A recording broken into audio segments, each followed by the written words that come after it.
আপনাদের কাছে দুইটা ধ্বনি আমি চাইব। প্রথম ধ্বনিটি করবেন গত বছর থেকে এবছর পর্যন্ত যে কৃষ্ণভক্ত বাবা, যে কৃষ্ণভক্ত মা, যে কৃষ্ণভক্ত ভাইয়েরা আমাদেরকে ছেড়ে ইহলোক ছেড়ে পরলোকে গমন করেছেন, ওনাদের বিধিহী আত্মার সাক্ষাৎ করতে সবাই মিলে আমরা ভগবানের কাছে প্রার্থনা করবো হরিধ্বনির মাধ্যমে যাতে তারা বৈকুণ্ঠে বাস হয়, বৈকুণ্ঠ যেন আমাদের স্থান হয়।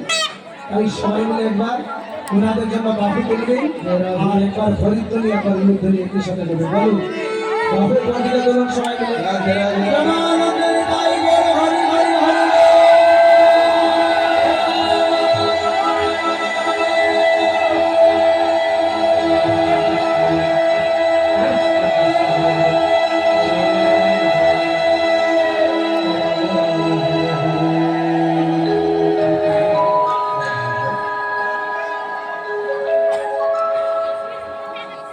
সর্বশেষ একটি ধ্বনি করবেন। যে মায়েরা বাড়িতে অসুস্থ অবস্থায় আছেন, যে বাবারা বাড়িতে অসুস্থ অবস্থায় আছেন, হরিনাম কীর্তন দেখতে আসতে পারেননি, দেখতে পারেননি, ভগবানের কাছে প্রার্থনা করবো ওনারা যাতে তাড়াতাড়ি সুস্থ হয়। এবং এখানে যারা এসেছেন আমি সকলের পরিবারের মঙ্গল কামনা করছি, আপনাদের সন্তানের মঙ্গল কামনা করছি। সেই মঙ্গল কামনা করে সকলে মিলে আরেকবার বাহু তুলে হরিধ্বনি, আরেকবার বাহু তুলে অনুধ্বনি বলুন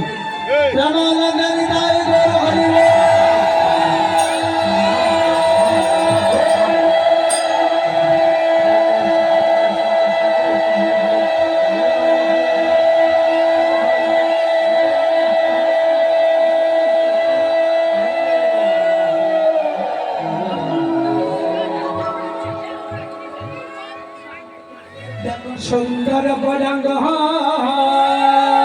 হরে কৃষ্ণ, সুন্দর বরঙ্গ হরে কৃষ্ণ, বদাতুরের গায়ে কইয়া দুনিয়া পড়ে রে ভালো কইয়া বাজাও গো মৃদঙ্গ, সুন্দর বরঙ্গ নাচি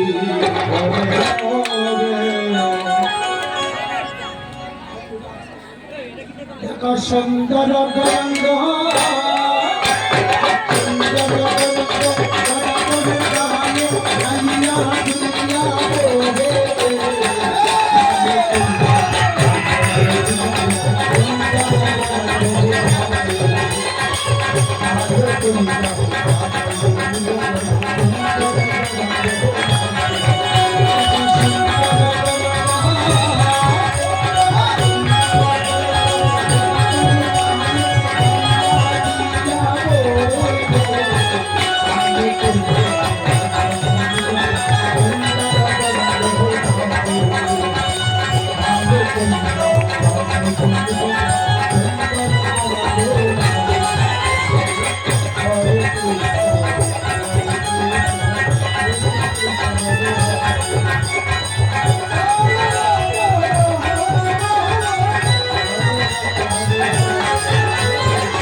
রাধে রাধে।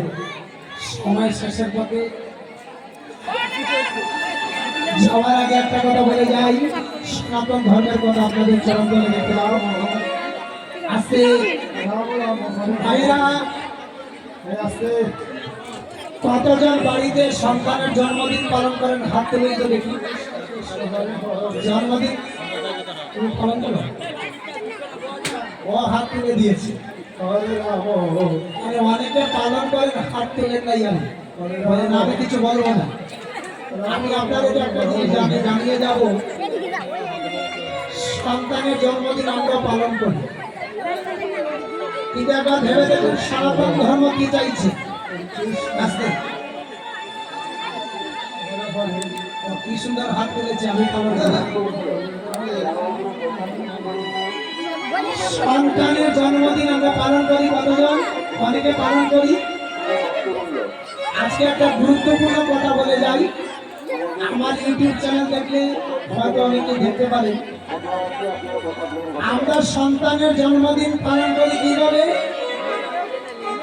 যেদিন জন্মদিন একদিন দোকান থেকে একটা কেক কিনে আনলাম, আর কেক রেখে টেবিলের উপর রেখে আর 4-5টা মোমবাতি জ্বালিয়ে আর কিছুক্ষণ পর হ্যাপি বার্থডে টু ইউ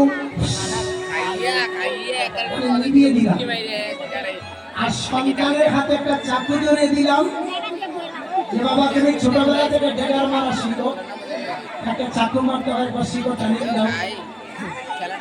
আমি সমাজের বিরুদ্ধে না, কিন্তু আপনাদের কাছে আমি অনুরোধ করে যাব, আজকে বাড়িতে গিয়ে একবার মনে মনে আমার কথাগুলো চিন্তা করবেন যে জন্মদিনে, সন্তানের জন্মদিনে আমি মোমবাতিটা নিভাই কেন?